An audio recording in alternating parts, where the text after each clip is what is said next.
말씀 읽겠습니다. 오늘 말씀은 사도행전 2장 36절입니다. 그런즉 이스라엘 온 집은 확실히 알지니 너희가 십자가에 못 박은 이 예수를 하나님이 주와 그리스도가 되게 하셨느니라 하니라. 아멘.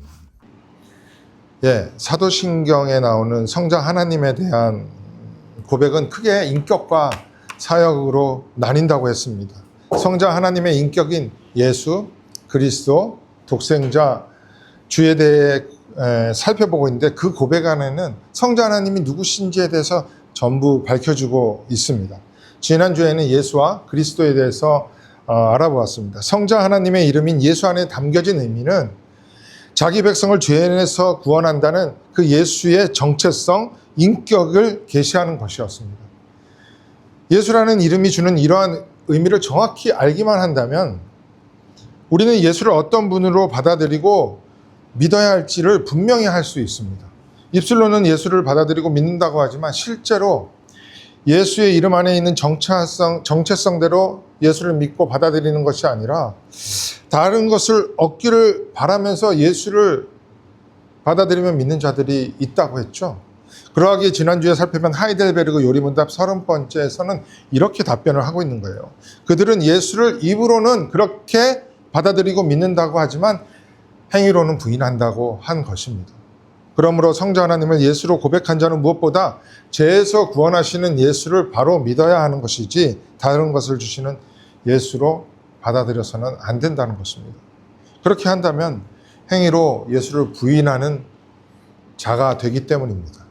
또한 그리스도라는 예수의 직분에 대해 살펴보기도 했습니다. 그리스도는 기름 부음 받은 자라는 히브리어 메시아의 헬라어 표기인 크리스토스에서 왔다고 했죠. 구약에서 제사장, 선지자, 왕은 기름 부음을 받음으로 그 직분을 감당하였고 궁극적으로는 예수 그리스도가 우리에게 행하실 그 사역에 대해서 예표하는 자라고 했습니다. 예수가 이 땅에 오셔서 이 세 가지 직분을 온전히 감당하심으로 또 성취하심으로 우리에게 참 메시아 그리스도가 되셨습니다. 예수는 자신의 몸을 완전하고 영원한 회목제물로 하나님께 드림으로 우리의 죄를 영원히 사하시고 구속하시는 참 제사장이 되신 거예요. 또한 예수는 최고의 선지자로서 그 구속에 대한 하나님의 뜻, 경륜을 다 계시하셨습니다. 그리고 그로 인해 우리에게 주어지는 영원한 하나님 나라에 대해 전부 다 알려주신 거예요. 참 선지자로서의 역할을 하신 것이죠. 그리고 예수는 우리의 진정한 왕으로서 우리를 말씀으로 다스림으로 우리에게 영원한 생명력, 그 은혜를 우리에게 주시는 분이십니다.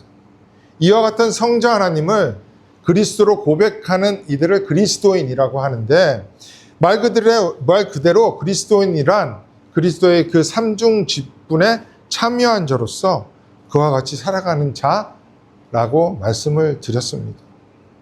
하이델베르그 요리문답 32번째 내용이 이에 해당하는 내용이에요. 지난주에는 이와 같이 성자 하나님의 인격 4가지 중 예수와 그리스도에 대한 내용을 정리해드렸고 오늘은 독생자와 주에 대해서 공부해 보기로 하겠습니다. 먼저 독생자입니다. 우리는 예수 그리스도에 대해 신앙 고백하기를 그 외아들 우리 주 예수 그리스도를 믿사오니라고 고백을 하죠. 그중 예수를 한국어 외아들이라고 고백을 합니다. 이 외아들이라는 단어가 우리나라 문화와 언어에 익숙한 단어이긴 하지만 성경에 나오는 독생자와는 사뭇 다른 의미입니다. 우리나라 문화에서 역사적으로 독생자라는 단어를 사용한 적이 없습니다. 무녀 동남 외아들을 독자라고는 하지만 독생자라고는 사용하지 않았다는 거예요. 사실상 독생자라는 표현은 성경이 우리나라 말로 번역되는 당시에 하나님의 아들이라는 그것을 잘 담기 위해 가장 적절한 표현으로 독생자라고는 했지만 우리나라에서는 없었던 단어였습니다. 그 독생자를 사도신경에서 우리는 외아들이라고 표현하는 것이 좀 익숙해요. 하지만 문화적 한계는 있기는 합니다. 그래서 이에 대한 설명이 필요합니다. 이곳에 계시는 분들은 요한복음 강해 때나 성경 공부 시간에 말씀을 드렸기 때문에 다시 한번 정리하는 입장에서 들으시면 되겠습니다.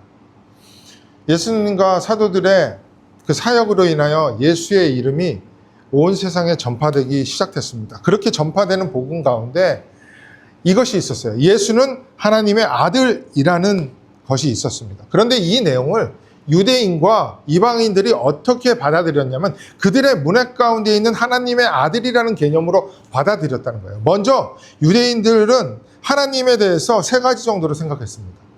첫 번째, 하나님을 섬기는 하나님의 백성을 일반적으로 통칭하여서 하나님의 아들이라고 했다는 거예요. 하나님 아버지와 하나님의 백성은 언약을 통하여서 언약적 관계로 아버지와 아들이 되는 것입니다. 그래서 하나님을 아버지, 하나님의 백성을 아들이라고 했습니다. 성경에 곳곳에 이런 표현들이 나오는데 호세아 11장 1절 한 군데만 한번 살펴볼게요. 이스라엘이 어렸을 때 내가 사랑하여 내 아들을 애굽에서 불러냈다고 합니다. 그러니까 이스라엘이 어렸을 때라는 것은 이스라엘이 나이가 어렸다는 것이 아니라 이스라엘의 민족이 형성되는 초기를 말하는 것은 물론이거니와 하나님과의 관계적 초기를 상징하는 표현이기도 합니다. 이와 같이 하나님의 백성을 하나님의 아들이라고 했다는 거예요. 그리고 그 아들들 가운데서 특별히 왕의 직분을 받은 자들 역시 또 하나님의 아들이라고 불렀습니다. 우리 유년주일학교에서 요새 한창 배우고 있는 다윗 언약이 있습니다. 그 가운데 나오는 말씀이에요. 사무엘하 7장 14절입니다. 보세요. 나는 그에게 아버지가 되고 그는 내게 아들이 되리니 그가 만일 죄를 범하면 내가 사람의 매와 인생의 채찍으로 징계하려니와. 하나님께서 다윗 왕과 언약을 맺으실 때 다윗을 이어 왕이 된 자들을 특별히 하나님의 아들이라고 했다는 것입니다. 물론 이 언약은 궁극적으로 예수 그리스도에 의해서 성취되기는 하죠. 이와 같이 그 하나님의 아들이라고 일컫는 백성들 중에 또 왕을 아들이라고 했다는 거예요. 뿐만이 아니라 하늘에 존재하는 천상적 존재, 이들을 하나님의 아들이라고 했습니다. 욥기서나 또 다니엘서로 보면 이런 표현들이 등장을 해요. 그러니까 유대인들 문화에서 하나님의 아들이라고 그 복음을 들었을 때는 하나님의 백성인 언약적 아들이라고 또 왕의 직분적 아들이라고 받아들였을 거예요. 천상적 아들임을 또 받아들였을 것입니다. 이게 유대사회가 가지고 있던 하나님의 아들에 대한 개념이었습니다. 그래서 예수가 하나님의 아들이라고 했을 때 이 정도로 받아들였을 가능성이 많아요. 그렇다면 이방인들은 어떻게 예수가 하나님의 아들이라는 것을 받아들였을까요? 그 당시 이방인들의 문화의 중심에는 헬라 문화가 있었습니다. 그 헬라의 문화 가운데 여러분들도 많이 들어보셨을 그리스 신화가 있잖아요. 그 그리스 신화에 등장하는 신들이 있습니다. 이 신들이 실제로 이방인들의 삶에 심하게 영향을 미치고 있었어요. 그래서 바울이 아테네, 성경에는 아덴이라고 하죠. 아덴에 도착했을 때 이들의 신의 이름이 나와요. 제우스나 헤르메스. 그렇기 때문에 이방인 헬라인들이 예수가 하나님의 아들이라는 말을 들었을 때 어떻게 생각하냐면 신 중에 신이었던 그들의 제우스. 그 제우스에는 많은 아들이 있었는데 그 아들 중에 우리가 모르는 아들이 하나가 예수라고 생각했다는 거예요. 그러나 사도와 그 터 위에 세워진 교회는 예수만이 참 신이시며 하나님의 유일하신 아들이라는 복음을 전파했던 거예요. 이것이 진리잖아요. 그래서 예수를 유일하신 하나님의 아들로 받아들이느냐 아니면 그들의 신, 하나님이었던 제우스 신의 또 하나의 아들이라 받아들이냐에 따라서 그들의 삶이 완전히 뒤바뀌는 삶을 살았던 거예요. 말하자면 진리인 기독교를 받아들이냐 아니면 비진리, 세상의 종교 그 한 분을 받아들이냐의 갈림길이 있었다는 것입니다.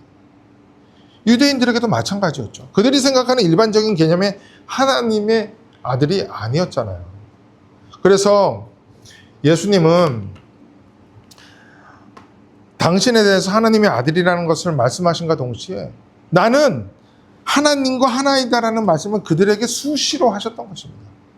이것이 그들이 일반적으로 받아들였던 하나님의 아들과는 다른 유일하다라는 의미의 독생자라는 단어 안에 품고 있는 그 의미였습니다. 여기에 독생자라는 것은 또한 유일하다 뿐만 아니라 독특하다라는 의미가 또 담겨져 있어요. 요한복음 1장 18절을 한번 볼게요. 본래 하나님을 본 사람이 없으되 아버지 품속에 있는 독생하신 하나님이 나타내셨느니라. 아버지의 품속에 독생하신이라는 아주 독특한 표현을 사용합니다. 단순히 유일하게 낳은 아들이라는 뜻이 아니에요. 우리는 다 이해할 수 없는 독특한 방식으로 하나님 아버지 안에 품속에 존재하는 동일 본질인 하나님의 아들이라는 표현인 것이죠. 그래서 마태복음 11장 27절에 예수님은 이렇게도 말씀하세요. 내 아버지께서 모든 것을 내게 주셨으니 아버지 외에는 아들을 아는 자가 없고 아들과 또 아들의 소원대로 계시를 받은 자 외에는 아버지를 아는 자가 없느니라. 이 말씀이 독생자라는 의미를 아주 잘 표현한다고 생각합니다. 그러므로 독생자라고 번역된 헬라어 단어 모노게네스라는 단어는 무녀 동남의 외아들이라기보다는 하나님과 관계에 있어서 이 세상에 필적할 만한 존재가 전혀 없는 아주 유일하고 독특한 아들로서 하나님으로부터 독점적으로 모든 계시를 받는 관계, 그분, 이것을 독생자라고 한다는 거예요. 그래서 우리가 2주 전에 생각했던 삼위일체 하나님, 아버지와 아들은 동일 본질이라고 한 의미를 가지고 있는 이 단어가 독생자라는 것입니다. 그렇게 될 때 역시 2주 전에 살펴봤던 아리우스적인 이단과 같은 사상과 교리가 우리를 공격할 때 능히 우리 자신을 지킬 뿐만 아니라 바른 믿음의 길을 갈 수 있는 거예요. 독생자이신 예수 그리스도를 영접하는 자, 곧 그 이름을 믿는 자들만이 하나님의 자녀가 되는 권세를 받게 되는 것입니다. 독생자이며 맏아들이신 예수를 믿을 때 우리들은 하나님의 자녀, 양자가 되는 거예요. 이것이 아까 말씀드린 하나님의 아들, 그러니까 언약적 아들이 되는 것입니다. 반면 독생자이신 예수를 굳이 표현한다면 존재론적 아들이라고 할 수 있을 거예요. 우리 여기까지 하고 하이들베르그 요리문답 33번째를 읽고 정리하며 독생자에 대해서 마무리하도록 하겠습니다. 우리 역시 하나님의 자녀인데 그분을 왜 하나님의 독생자라고 부릅니까? 답변을 같이 한번 해볼까요? 시작.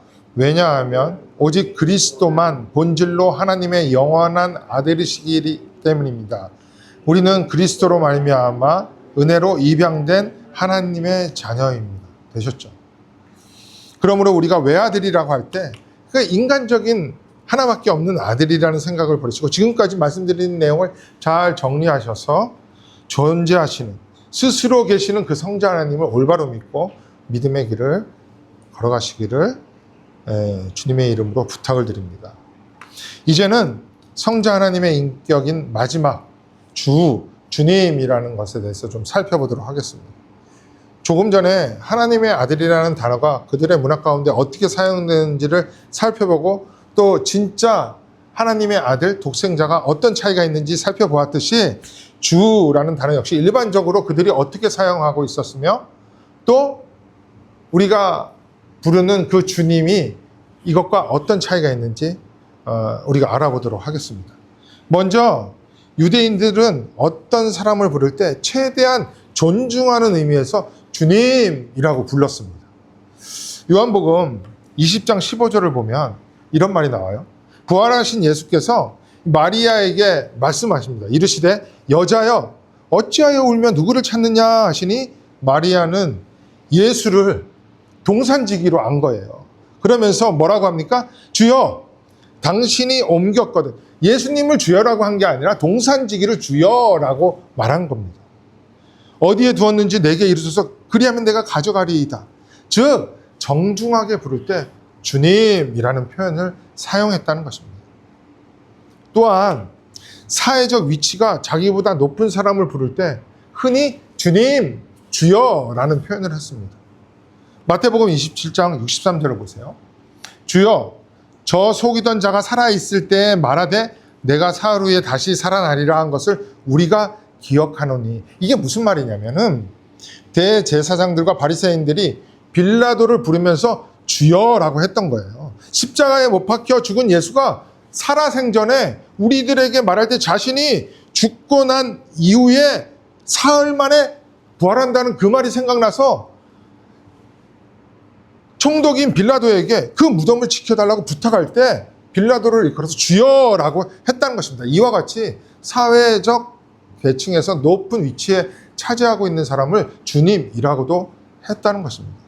또한 그 당시에는 신분사회였잖아요. 그러니까 당연히 노예였던, 종이었던 자기들이 자기를 소유하고 있는 주인을 부를 때 주님이라고 했습니다. 심지어 아내들이 남편을 부를 때 주여라고도 했습니다. 베드로 전설을 보면 이런 부분들이 나와요. 이와 같이 주여라는 호칭은 다양하게 사용되었죠. 당연히 제자들도 자기보다 높은 위치에 있는 선생들에게 주여라는 말, 그러니까 그렇게 많이 불렀습니다.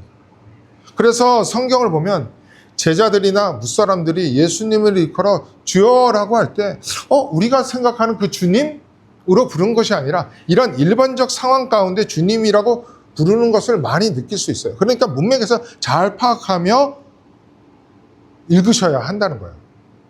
그렇다면 이러한 일반적 호칭으로서의 주가 아닌 우리가 지금 머릿속에 그리고 있는 그 주님, The Lord, 큐리오스라는 예수님의 호칭이 구체적으로 무엇을 의미하는지를 생각해 보도록 하겠습니다. 사실 제자들도 예수님을 주님이라고 부를 때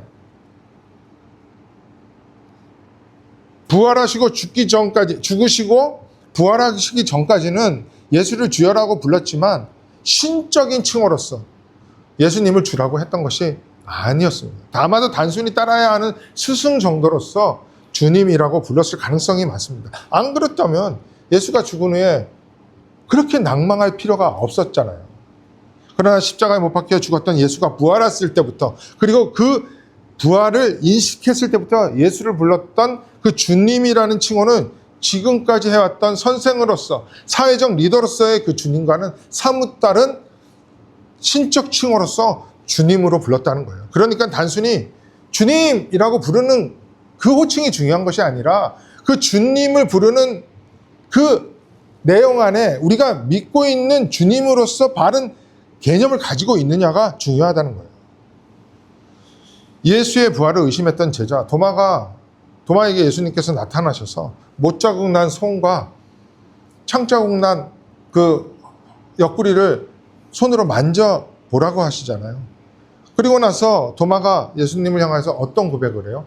나의 주님이십니다. 나의 하나님이십니다. 라는 고백을 해요. 나의 주님이시요 나의 하나님이시니이다. 지금까지 예수를 부를 때 주님이라고 불렀던 그 호칭과는 전혀 다른 주님, 즉 하나님이라는 신적인 칭호로 예수를 불렀다는 거예요. 그게 두 개가 나열되었을 때는 동격입니다. 그리고 예수를 정확히 인식했던 것이죠. 그래서 예수님께서 부활하신 후 오순절 성령 강림이 있은 후 그 다음에는 제자들이 완전히 모습이 달라지는 거예요. 예수님을 똑같은 주님이라고 여태껏 불렀지만 이제 주님이라고 부른 그 호칭 안에는 180도 달라진 호칭으로서 예수를 인식했다는 것입니다. 오순절 성령 강림 사건의 현장에서 사도 베드로가 설교를 합니다. 그 마무리하는 그 설교 마무리 즈음에 이런 말씀을 해요. 오늘 설교 본문인 사도행전 2장 36절입니다. 그런즉 이스라엘 온 집은 확실히 알지니 너희가 십자가에 못 박은 이 예수를 하나님이 주와 그리스도가 되게 하셨느니라 하니라. 여기에서의 주가 The Lord Curious예요. 이때 주는 신적인 칭호였으며 그리스도는 구약의 직분인 왕, 전지자, 제사장을 다 성취하신 메시아로 그리스도로 선포한 것입니다. 그렇다면 이와 같은 나의 그리스도, 하나님으로서의 신적인 칭호인 주님은 어디서부터 시작되었을까요? 주님이라는 이 호칭은 구약에 나오는 하나님의 이름이었습니다. 출애굽기 3장 14절에서 하나님께서 모세에게 나타나서 당신에 대해서 계시하기를 나는 스스로 있는 자이니라 라고 하십니다. 스스로 있는 자라는 말의 직역은 나는 나야. 나는 나다라고 할 때 그 나에 해당하는 단어의 어근이 존재하다라는 단어인데 여기에서 야훼라는 단어가 나온 거예요. 우리나라 말로 여호와. 사실 이름이라기보다는 존재하다라는 동사의 그 의미를 이름화시킨 거예요. 굳이 표현한다면. 하나님의 존재하심을 인간의 표현으로 어떻게 표현할 길이 없어요. 그래서 나는 나다. 히브리어 음가라 에예흐, 에세르, 에헤흐. 그 에헤흐의 3인칭 표현이 야훼라는 것입니다. 그러나 하나님의 이름을 망령되이 일컫지 말라는 그 십계명을 따라 거룩한 그 이름은 야훼를 감히 그들의 입에서 낼 수가 없었던 거예요. 그래서 하나님의 이름인 야훼라는 표기를 보면은 그렇게 인식을 하면서 입으로는 주님이라는 뜻인 아도나이라고 말했던 것입니다. 그리고는 이렇게 생각하라는 것이죠. 하나님은 모든 피조세계, 온 우주 만물의 주권자, 주인이라고 생각하고 이제 하나님을 주님이라는 신적 칭호로 부르면서 여호와 하나님을 그렇게 인식했던 거예요. 그러니까 부활하신 예수 그리스도를 신적인 칭호인 주님이라고 불렀던 것은 그들이 생각했던 그 구약의 야훼와 동일시하는 의미에서 부르게 된 것이라는 의미인 거예요. 도마가 부활하신 예수를 나의 주, 나의 하나님이라고 고백한 것 안에는 이러한 의미가 담겨져 있다는 것입니다. 이해가 되실 거예요. 더 이상 이 세상에서 부르는 그런 존중의 의미로 또 선생님으로 자기를 소유하는 어떤 주인으로 또는 사회적 신분상 높은 위치에 있는 자로서 주님이 아닌 여호와 하나님에게 사용한 그 이름 아도나이의 개념으로 주님이라고 부른 것입니다. 그래서 우리는 예수님을 성부 하나님에게 붙일 수 있는 호칭, 그 만왕의 왕, 만주의 주라고 하는 것이고 그분으로 말미암아 세상이 창조되었다고 말하고 있는 거예요. 그래서 부활하신 이후에 예수님의 호칭을 보면 거의 주 예수 그리스도가 한 세트가 되어서 등장하는 경우가 대부분입니다. 그분이 누구신지를 이 한 구절 안에 다 표현한 거예요. 사도행전 11장 17절 보세요. 그런즉 하나님이 우리가 주 예수 그리스도를 믿을 때 주신 것과 같은 선물을 그들에게도 주셨으니 내가 누구이기에 하나님을 능히 맡겠느냐 하더라. 그렇죠. 하나만 더 볼게요. 사도행전 28장 31절입니다. 하나님의 나라를 전파하며 주 예수 그리스도에 관한 모든 것을 담대하게 거침없이 가르치더라. 성자 하나님을 이와 같이 주 예수 그리스도로 인식하고 불렀으며 신앙 고백하는 것이 그 이후로 일반화되었다는 거예요. 그렇다면 이와 같이 신적인 칭호로서 주님이라고 고백하는 우리는 어떠한 삶을 살아야 하는 자인지 예수의 칭호인 주님과 연결하여서 좀 생각해 보도록 하겠습니다. 일반적으로 어떤 사람을 주님이라고 부르면요, 나는 스스로 그 주님의 종으로를 포지셔닝 하는 거예요. 그럼 위치를 그렇게 잡는다고 표현할까요?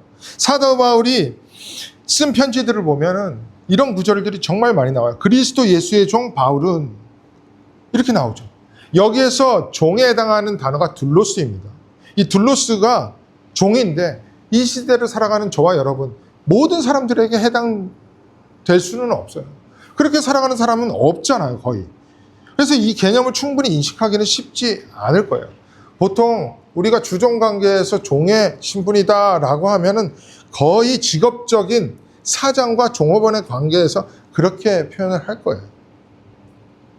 그러나 둘로스는 직업적 종업원, 갑을 관계에서 을의 위치에 있을 때 쓰는 단어가 아니었습니다. 그냥 신분상 그냥 종이라는 거예요. 단순한 노동자가 아닌 퀴리오스, 주인의 소유가 되었다는 것입니다. 이게 무슨 말이냐면 모든 부분에서 나의 권리는 하나도 없다는 것입니다. 예를 들어 표현해 볼게요. 주인이 새벽 6시에 깨워가지고 나를 밤 12시까지 일을 시킨 거예요. 그럼 몇 시간이에요? 거의 18시간을 중노동을 시켰습니다. 그래서 몸이 만신창이가 됐어요. 너무 힘들었어요. 충분한 휴식을 취해야 내 몸이 회복될 것 같은데 새벽 4시에 다시 깨워. 채 4시간도 잠을 못 잔 거예요. 그리고 넌 다시 일어나서 들러나가서 일해. 라고 하면 주인님, 나는 좀 더 잠을 자야겠습니다. 라는 그 뜻을 감히 펼칠 수, 그런 생각조차 할 수 없는 게 둘로스라는 개념이에요. 오직 주인의 뜻만이 나의 뜻이 되어서 움직이는 자가 둘로스라는 거예요. 그러한 단어인 둘로스를 사도 바울은 자신에게 사용하여 표현합니다. 나의 주님, Lord Kyrios. 그분이 나의 예수 그리스도이시며 나는 그분의 둘로스 종이라는 거예요. 이 말은 나는 주님께 속하여서 나의 주님이신 예수 그리스도가 원하시는 대로 살아가야 하는 존재로서 나를 포지셔닝합니다. 위치합니다. 자리 잡습니다. 라는 거예요. 그게 사도 바울의 자기 인식이었습니다. 사도 바울뿐만 아니라 다른 사도들도 마찬가지였습니다. 야고보서와 베드로 후서를 한번 볼게요. 야고보서 1장 1절에 똑같습니다. 하나님과 주 예수 그리스도의 종 야고보라고 해요. 베드로는요, 예수 그리스도의 종이며 사도인 시몬 베드로는 이라고 합니다. 교회의 터가 된 사도들 전부 자기들을 예수 그리스도의 종이라고 인식했다는 것입니다. 이게 무슨 말이에요? 선지자들과 사도들의 터 위에 세워진 교회, 그 교회 안에 있는 성도는 또 다른 교회이잖아요. 이들은 모두 예수 그리스도의 종 둘로스라는 개념이에요. 좀 심하게 말하면 나의 주권은 없다는 것입니다. 오직 나의 주권은 주께 있다는 거예요. 이것이 예수를 주님이라고 고백하는 의미 안에 담겨진 의미인 거죠. 그런데 예수를 나의 주님이라고 고백을 하고 이제는 내가 오직 예수님이라고 또 찬양까지 하죠. 오직 주를 위해 살겠다고 하는데 여전히 교회 안에는 자기의 주장, 자기의 뜻이 되어서 살아가는 자들이 얼마나 많습니까? 그거는 뭐 집사, 권사뿐만이 아니에요. 장로, 목사도 마찬가지입니다. 여전히 아담에게 속하여 자기의 뜻을 드러내는 거예요. 하나님의 뜻을 거역하면서 자기의 뜻대로 선악과를 따먹는 거예요. 그 후예들로 예수를 주로 인정하지 않는 사람, 자기의 뜻을 자기의 주인으로 삼은 사람들이라는 거예요. 그러나 우리는 그러한 자들이 아니라는 겁니다. 주님이라고 고백하는 자들이. 그들이 바로 그리스도인이라는 것입니다. 그러므로 종인 우리들은 주님이신 예수 그리스도의 뜻을 잘 알아야 하는 것이죠, 우선.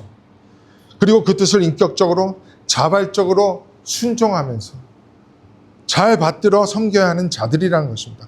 그렇게 살아가는 자체가 하나님 나라의 삶이며 천국에서 살아가는 모습이고 예배이며 교제이고 오늘 우리에게 주어진 마땅한 종으로서의 신분적인 생활이라는 거예요.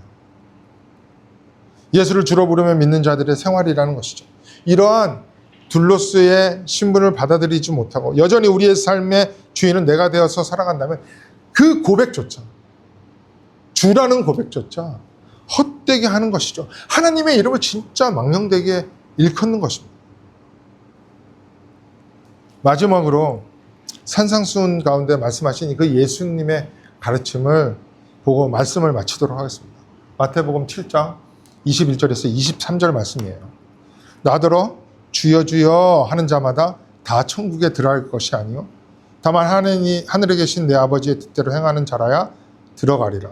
그날에 많은 사람이 나더러 이르되 주여 주여 우리가 주의 이름으로 선지자 노릇하며 주의 이름으로 귀신을 쫓아내며 주의 이름으로 많은 권능을 행하지 아니하였나이까 하리니 그때 내가 그들에게 말하되 내가 너희를 도무지 알지 못하니 불법을 행하는 자들아 내게서 떠나가라 하니라.